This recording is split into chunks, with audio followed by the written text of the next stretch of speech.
سلام بچه ها ما اومدیم با پارت 5 مداد رنگی و یک مهمونم داریم، اونم برادرمونم.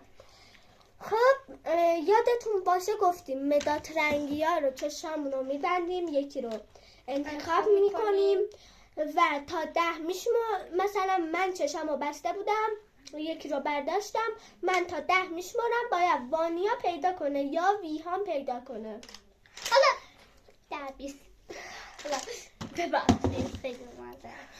خب الان حالا من تو ببند دیگه. باشه وایسا. الان تو ببند. من نه بگیر.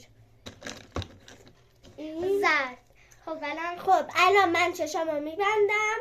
زرد زود زود من برم ویهان پیدا میکنه. ویهان 1 2 3 4 5 طلاییه.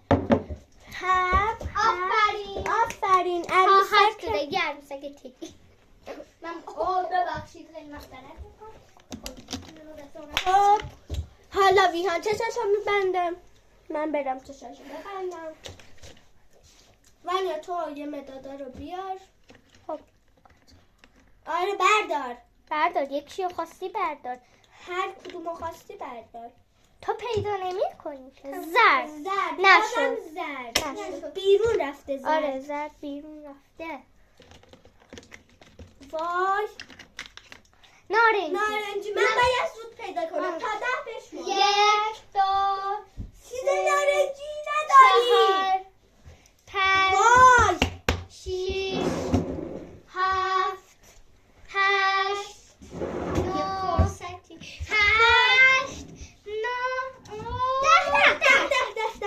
10 اینو پیدا کردم. آخرین لحظه شد.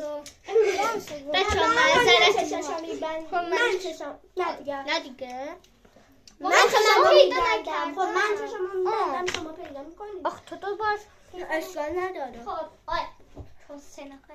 خب بچه خیلی میدیم کنیم. زرد بازم بیرونه دیگه. بیرون زرد نمیشه.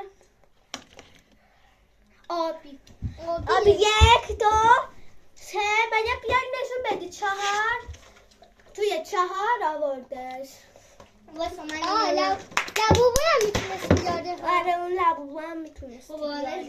یه وقت طلاق نگردم الان لبوبوی داره نشون میده بهتون. اینا هم یه لبوبوی اصله فکر نیست. بریم این هم از پارت 5 مداد رنگی آخرین پارت بود.